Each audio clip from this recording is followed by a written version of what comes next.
At the beginning, it was a little bit hard to work with your husband. We never worked together before.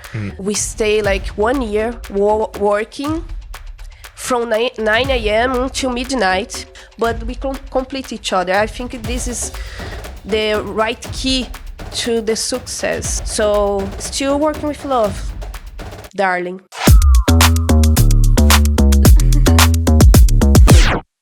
Welcome to episode 3 of this Flip Dish Takeaways podcast. I'm joined by Lilás Nogueira from Four Friends Burger. Apologies if I absolutely butchered your name there. I did my best. My Portuguese is not amazing. So thank you so much for joining us. Really appreciate it, because I know you're obviously very, very busy running a business. I'd love to just get a little bit of background on you. How did you get into food? How did you get to the place that you are currently? Okay. So first of all, thank you for having me, for the invite. So we start our business in 2020, before the pandemic, 1 month before the pandemic strikes. So we start without any pretension. We are just we just like food to eat, and we were just for friends that like to eat together, enjoy the time.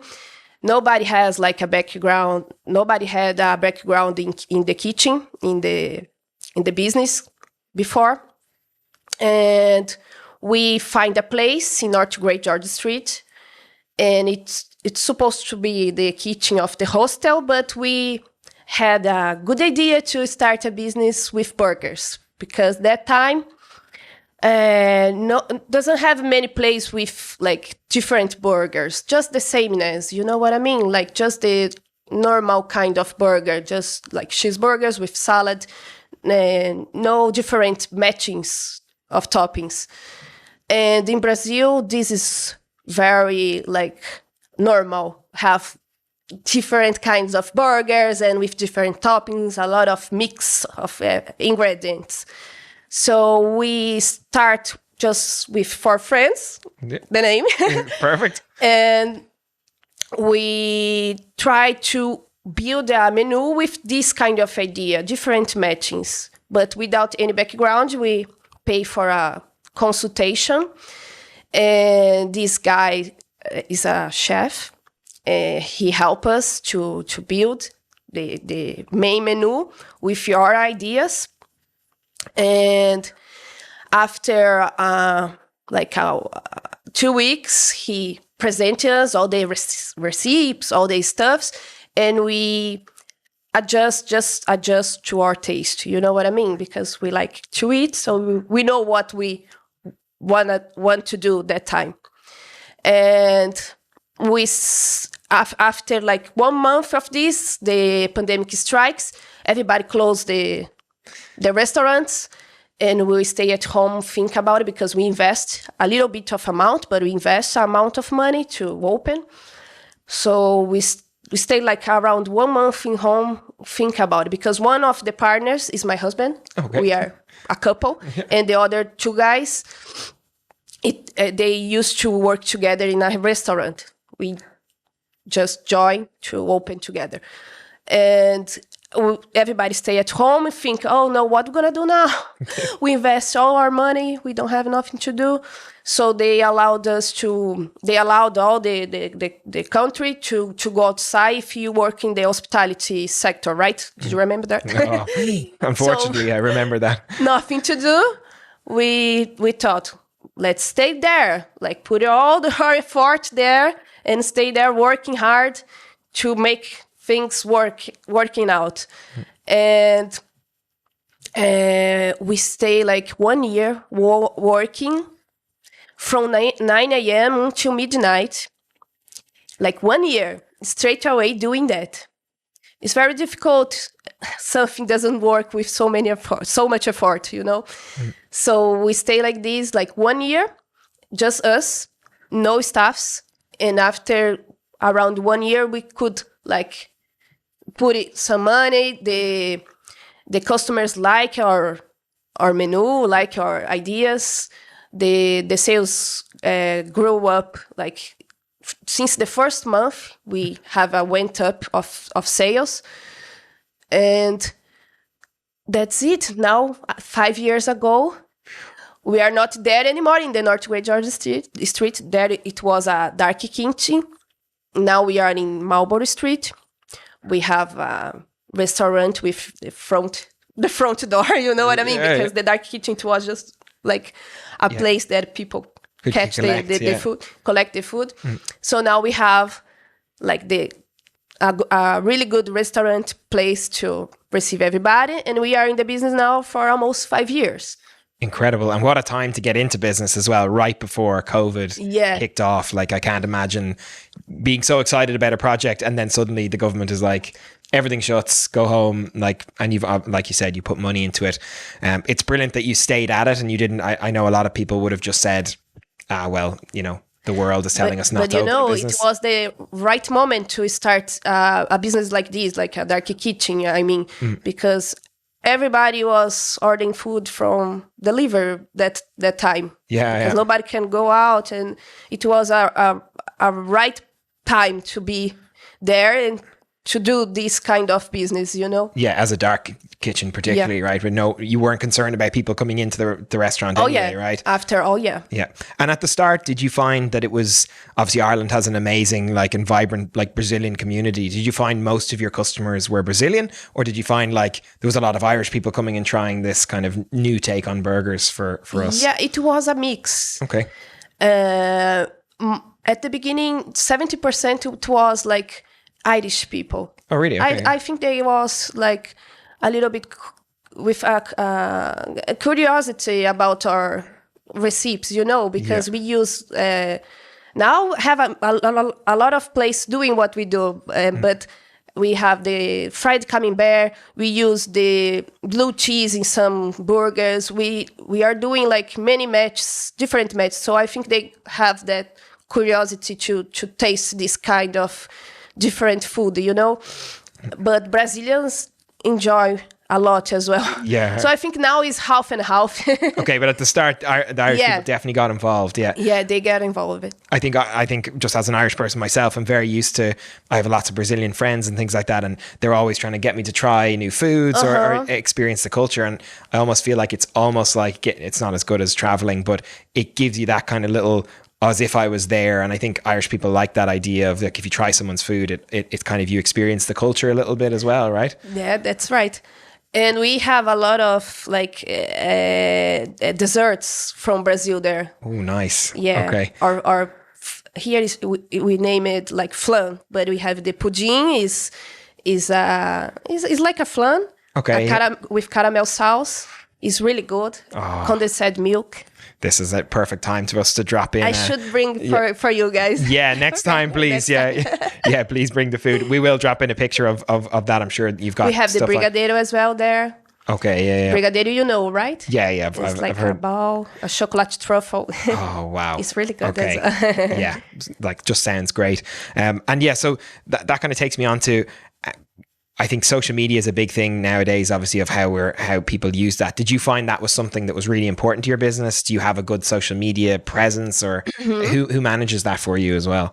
Yeah, I am in charge to the marketing there. Okay. I have a previous background with marketing and publicity. I used to work with this in Brazil.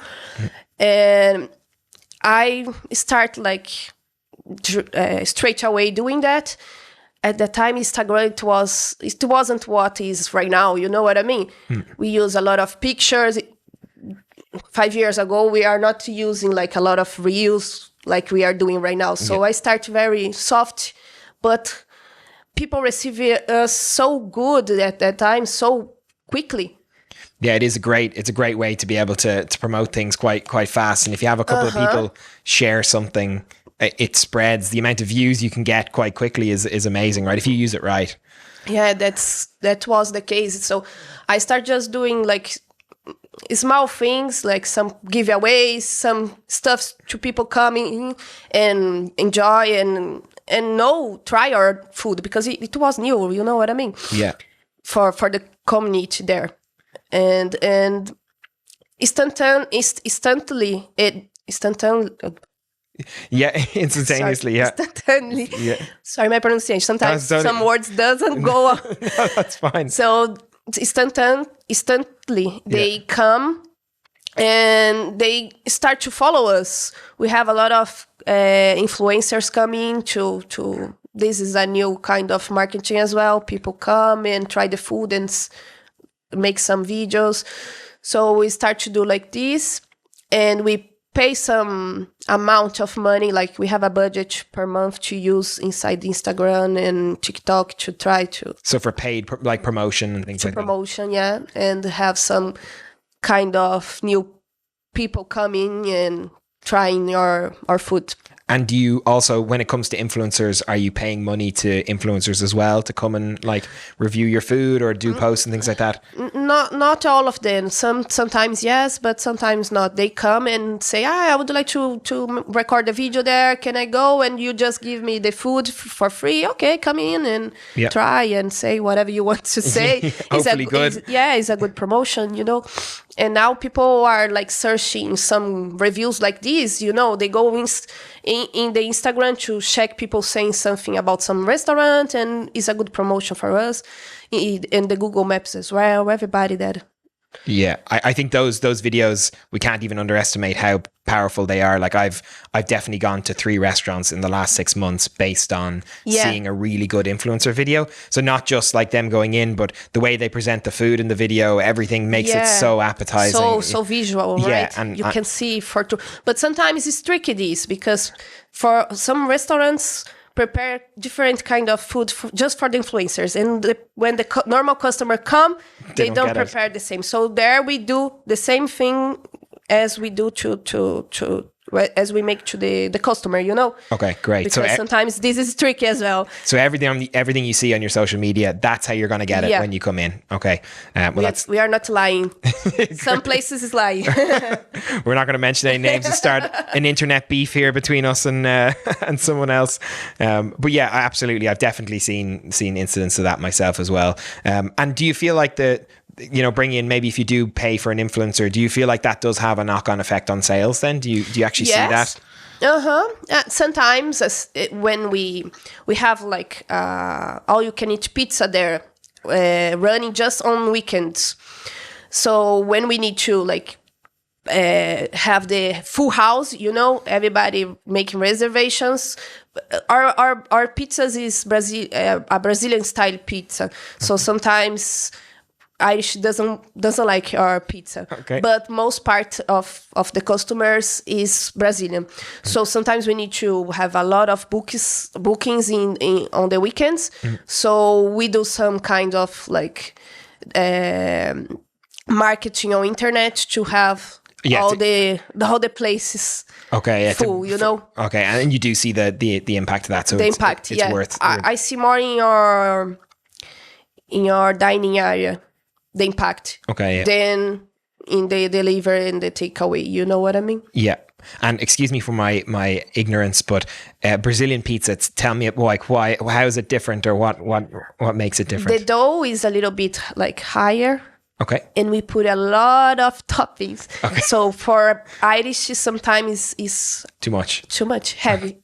But for Brazilians, heaven. Okay, great. So yeah, it's a full meal. But it's not all of the Irish that doesn't like the Brazilian pizza. We have some Irish customers that eat the pizza there. It's probably just not what we're used to, right? So we're used to like very thin base and like few toppings or whatever. The Italian style. Yeah, exactly. I think that's what we're. But our dough is like Italian style. We prepare our dough and leave there like resting 24 hours to have the good, like the grill. I don't know how to say that, but to stay like good.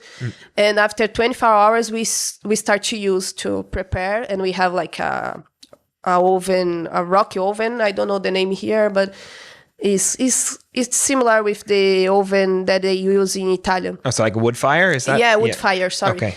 And we use this one, and it's really good. Okay, great. But it's good if you like a lot of flavoring, because we put a lot of toppings. Yeah. So what would be cheese? Okay, so a lot of different types of cheese. What sort of toppings are we talking about? What are we? We put chicken. Okay, delicious. Delicious. You've Cream got me. cheese sometimes. Okay. Yeah, we put smoked sausage. Depends what you like it more. We Okay. have a lot of kind of pizzas. We have the smoked sauce. They come with smoked sauce, mozzarella, and onions. And we are, what is different in the Italian pizzas, they put just some places like mozzarella. We put in all the base, you know. Okay, yeah, So it's a lot of cheese for some people. Yeah, it's like full coverage. But for Brazilians, it's the normal kind of pizza that we have there. Great. Well, yeah, it's brilliant to be bringing that over here. So your menu sounds, are you doing a lot of different things? It's burgers, pizza. What else is on what other categories are on your menu? It's just burger, pizzas, is some starters. Okay. Yeah, and we have one starter is very Brazilian as well, is the tapioca dices. Okay. They come is a fried dough with tapioca. Okay, yeah. I think in English is maize. Yeah, I think we use tapioca as well. Yeah. So we mix this with two kinds of cheese. We cut in squares, and we fry it and come with a sweet chili. It's really good. Oh wow. Okay. So you're doing a couple of things. Did it just start with burgers and then you expanded to pizza, or how did that work? We start with burgers and we expand to pizzas after 1 year. And did that bring a whole new set of challenges when it comes to inventory management and things like that, like ordering in dough and, you obviously make your own dough, but ordering in all the ingredients to do that, is that something that posed a new challenge then for you? No, because my partner, one of the partners had the knowledge, the pizza knowledge, but it was like a challenge to rebuild our kitchen to start to do the pizza, you know, because everything was set up for burgers. Yeah. And we at that time we need to change everything to put the pizza oven in the right place, and it was like a little bit challenge. Okay, but then once you had that up and running, it was easy from there. Easy. Okay. Easy because we know a little bit. And then what would have been, obviously you dealt with the pandemic and everything like that, but what would have been one of your biggest challenges to overcome since starting the business? Like what was a kind of a time where you thought, wow, this is much tougher than I thought it was going to be? I think when we started, it was just us. It was like a normal kind of environment. We know each other, all good. When we had to increase our staffs, like hire people and make the how can I say that? Hierarchy, do the steps for each person, each people there. Oh, when you're doing a hiring and HR and all of that kind of stuff. Yeah. When we had to put the structure, the company structure, you know, we don't have that knowledge that time. Yeah. So we grow and we learn at the same path.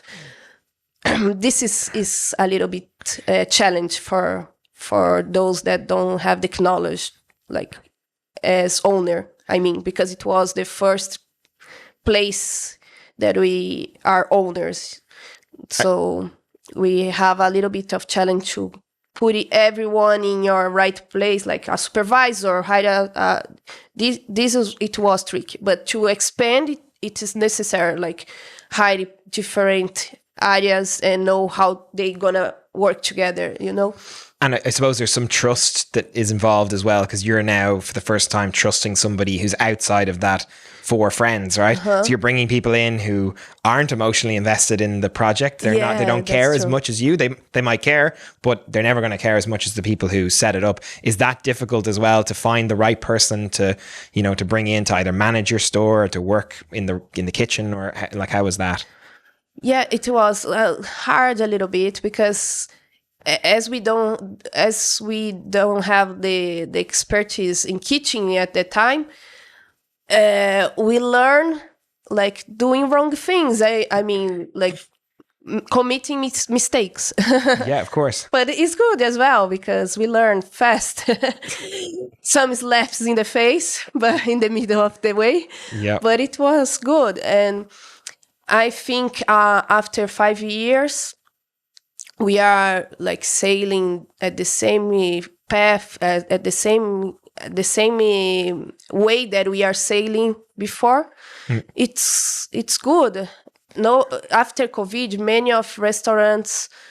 a lot of restaurants close the doors, right? And we are like afraid as well after COVID if we gonna stay up like as we should be. But we still doing our work, and things work out. This is a proud thing, and for us that is immigrant. Yeah. Is a really nice thing. I am doing something really good out of my country. Yeah. And trying my best. And representing your country a little bit as well, right? Because you're making food from there, right? So you've brought a little bit of that. We've like obviously the Irish population have shown love to the food, otherwise you wouldn't still be in business. So yeah, there must be a huge level of pride in what you've managed to do and come over here. And when did you come to Ireland first? I arrived here in 2018. Wow. Okay. And now it's almost 8 years, right? Yeah. And so 2 years later you set up the business. So wow, that's and I worked in a lot of roles before. What sort of things were you doing? And I was working with first thing when I arrived, it was cleaner. Okay. All the Brazilians when come start as cleaner because we need to learn the language. I wasn't very good in English. I'm not right now, but I'm trying. Excellent. And after I was working as designer because I have like knowledge with some tools, good tools, because I was marketing before. And after all, I was a rider. Oh, really? As well? Yeah. Okay, right. The riders make a lot of money here. I was receiving better as driver when I was in the office. Really? Yeah. Yeah. So I changed for rider. And when I was rider, I make this network with the guys in the kitchen, and I was making all the friendship that I need to run the business. To be in the business. Brilliant. So all those steps kind of led you to that point where you were ready to get the business set up, which is amazing. I'm sure. Was that always the plan? Was the dream always to set up a business, or? I always have the dream to have my own business, and I have this kind of alchemist with some recipes from my mother, from my ancestors that I said is right. Absolutely. My pronunciation. It's absolutely perfect. Yeah. So I was think about a kitchen because I have these good ideas and some creativity in this area, but I don't know if at that time it was my own idea. I just changed my mind because many of our friends are saying, let's do it, and we are together, Yeah. So. And obviously that you're 4 friends, so it's yourself, your husband, and then two friends of yours. Yeah. How is the division of work then between the 4 of you? You obviously said you look after like a lot of the marketing, social media and stuff like that. How does that work? And then also, what is it like working with your husband? Is that tricky? We need to learn as well. Like at the beginning, we discuss a lot because we have different ways to work together. Okay, yeah. He has like a way to deal with some stuff, then I have another way. But who wins in that? Yeah. At the beginning, it was a little bit hard to work with your husband. We never worked together before, like as a business, Yeah. His area is finance area, so nothing to do with what I was doing, like marketing. And now, after all these years, we think different. We think we complete each other. He had the tools that I don't have. Yeah. So we start to deal different with that. Without getting too much better. Yeah, without getting too sentimental. I think that's the basis of a relationship, right? Like that you both have strengths, it comes together. And obviously in business that works even better. But yeah, that's great to hear that you've managed to work out the the working together scenario? Because I can imagine that can be tricky as well when you've got a relationship. The other guys as well, they have some stuff that we don't have, like knowledge. I mean, so when we stay like working together, we can see that everybody have like a different way to deal with the problems and with the stuff that we are doing, but we can complete each other. I think this is the right key to the success. You have a lot of people that make a good work in some different ways, but we can match and be a good team. I love that. So you said his background is finance. Does he look after the finances then and you look after the marketing? And the other two guys, what's their kind of roles? The other guy, now we don't have the 40 friend anymore. When we start, I will say the whole story. Okay, yeah. When we start, after one month of pandemic, the 40 friend, he just jumped out. He doesn't want to. Okay. I think he has had the motives to go out. Mm-hmm. So we just pay what he invests, mm-hmm. and he go out. We never see him again. Like he went to another place. I don't know. Mm-hmm. So it's just 3 now, and the 40 friend is the customer. Love that. Yeah, and the third friend, Francisco, our partner, he's really good with new recipes. He is like me. He enjoy eat, like he like to eat a lot. And he have the creativity. He's the guy that deal with all the problems in the kitchen. He know a lot of like maintenance. I mean, if something break, he's the guy that put everything there right. He fix everything. Amazing. So me and my husband, we don't have this knowledge. So he's the right guy to be there with us. It's brilliant to have that because, you know, those kind of repair work can be really expensive if you don't, if you have to get somebody in to do it. Yeah. So that's great that he has that as well. I also wanted to ask you about a piece of technology that you can't live without. What would be one of those pieces of technology that, you know, if that breaks in your business, you're like, it's going to be a bad day? Okay. Yeah. If you break the card machine, I don't receive the payment. Yeah. The kiosk as well. We start with the kiosks from Flipdish last year. And we used to have a huge queue. We are very near to Croc Park.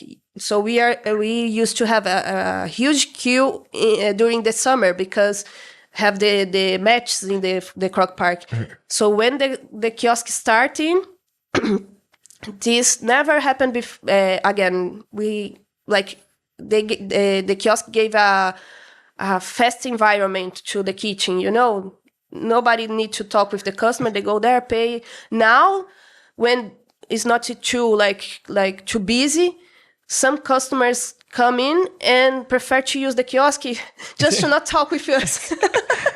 The ones that is a little bit shy, you know. Yeah, definitely a generational thing. I think the younger customers nowadays as well prefer just not to have to talk to anybody. Yeah. Like whether it comes to making a phone call to order food or using a kiosk in the restaurant, I think that can make it's great for people who are maybe a little bit more introverted, like you said, who don't like chatting to people. They can just go in and do that. It's great to hear you're getting use out of the kiosk as well, because particularly on match days, I'd imagine it's crazy busy with people. Yeah, like you can't all talk to all those people. Because we are located in the Chinatown. Is Chinatown that say there? The partner street that have a lot of China restaurants. Okay. We are in the corner here, this 56 number. So that street in the match stay like full of people when they go to the pubs, and after all they come to eat a good burger. Why not? A great advertisement. Post match, guys, get yourself into Four Friends.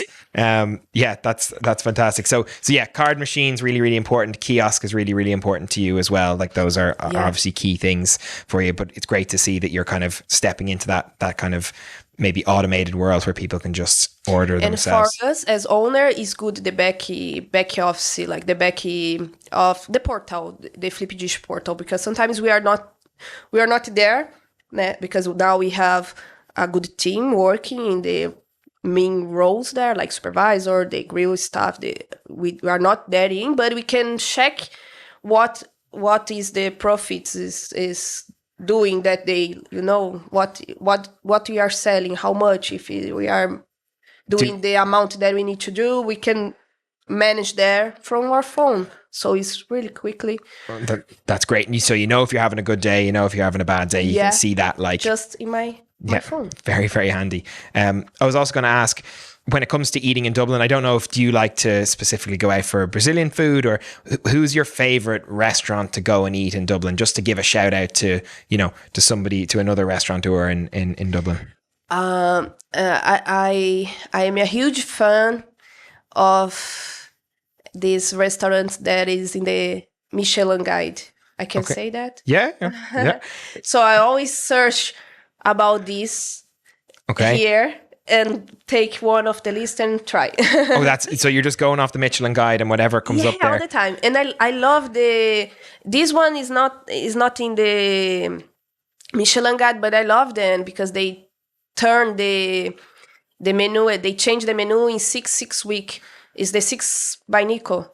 Yes, have been there. Yeah, I've heard of really it. Good. I haven't been, but I've heard of it. Yeah, it's a affordable price, and you can have this experience. I love a place that have some experience. You see, they come and say some story and give you a dish and you try, and I love this kind of environment. Yeah, but it's just sometimes because it's expensive. Yeah, but it's an experience as well, right? I love this. But like the normal one, I love Bocco as well. Pizza. I love Bocco. Do you know Bocco? No.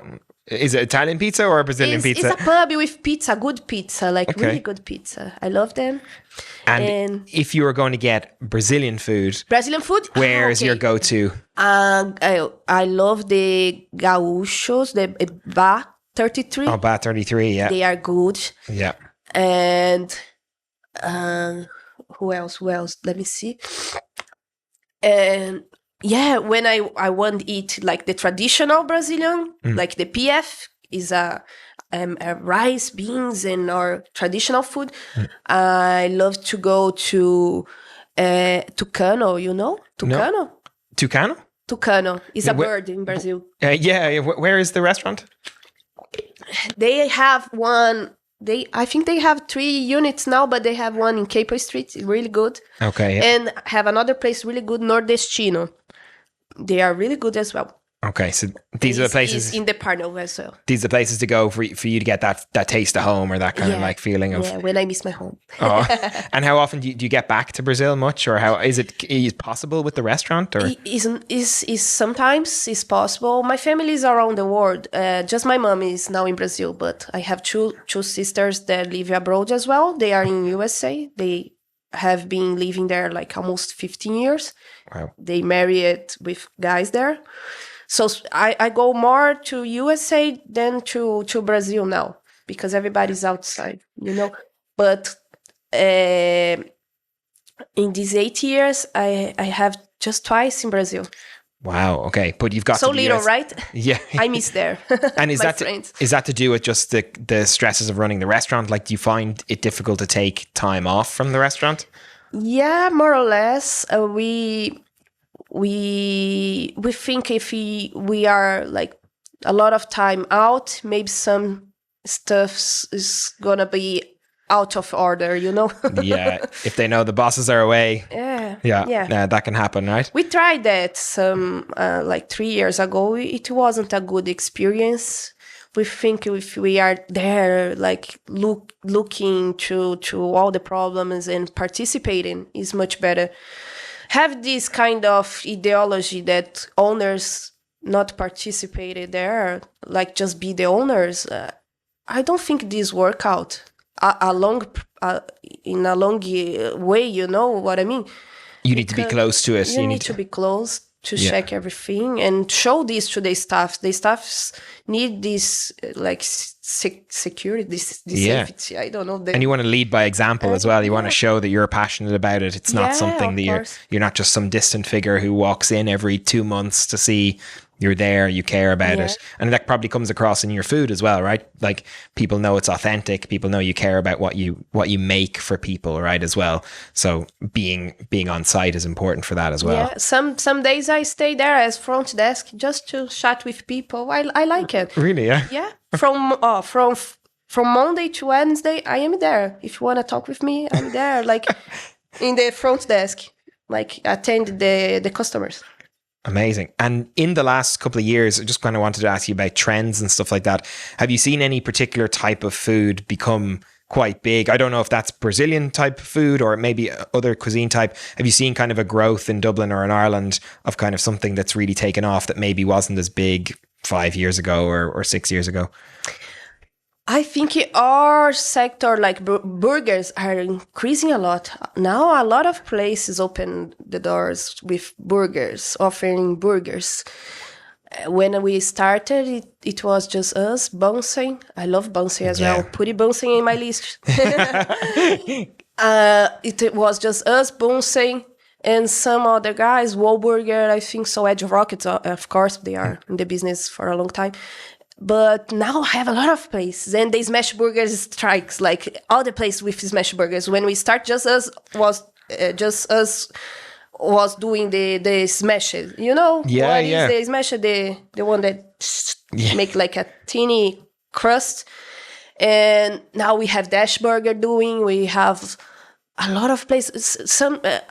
2 days ago, I saw a place in Druconda, Patches is a new place as well. A lot of places doing smash. I think this is a new fever coming. Okay. Yeah. A lot of burger places with a lot of recipes. And this is great. Yeah. For us now, it's good. No bother. It's good. Yeah. Yeah, it's good for the good. It's funny how those things kind of come in like cycles. I remember in the kind of the late 2000s, burritos became a huge thing for a while. Yeah. Like that was a big thing in the kind of the late 2000s, and you know, I was with Boojum, and there was lots of other places that kind of picked up, and then that maybe kind of died down a little bit. And I just think it's always interesting to see how interests change. Like like the burgers are in now. That kind of leads me to my next question, which is if you were to recommend, somebody comes into your restaurant, they've never eaten anything before from there, what is that one dish that you say you have to order this from Four Friends? Okay, I'm gonna recommend the bestseller because you know it's the bestseller. Yeah. The Professor. All our burgers have a different name. You know, we put this creativity in the names as well. Great. So the Professor is the one that say a lot, and the smash one because of the because it's popular at the moment. It's popular, so the Professor comes with a 7-oz pet, cheddar, a crumbled bacon, caramelized onion, or homemade caramelized onion, and a house mayo that we make with a lot of herbs, you know, like scallions, lemon. It's really tasty, garlic. And this is our best seller. Sell a lot. And what, you come with a side of fries or? Yeah, we have the deals there with good prices. Comes with drink and fries. You can choose from sweet potato. We have a bacon cheddar fries that sell a lot. And we have a Brazilian drink, Guaraná. It's really good. The Irish love because it's really sweet. Good. This is the best part of this job. It's just now I just need to go and have it, right? Yeah, it's really good, guys. Come to visit us. Amazing. And for my last question then, what would be that one piece of advice that you would give if you could go back to like your younger self 5 years ago before you set up the business? What would be the piece of advice that you've kind of picked up from 5 years in business? Okay. I think I just say it to myself 5 years ago that enjoy the moment, not worry about anything. Yeah, everything's gonna set up anyways. You don't need to worry about anything. Just enjoy the moment, be yourself. Yeah, and people will feel that, right? Customers feel that. Everyone you work with feels that. And still work with love. Is that the key? Still work with love. Our team treat each other as a family. This is good for business as well. People like stay together and know how to work together and know the weakness and the strength of each other. So we are like a family there. And I think this is the main key to a success, a business with success. So still working with love. Darling.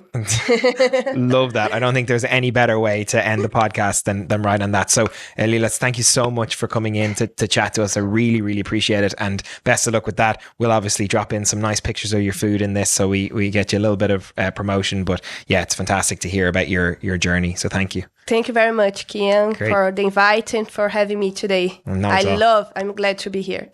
So nice. Thank you. Thank you. Bye.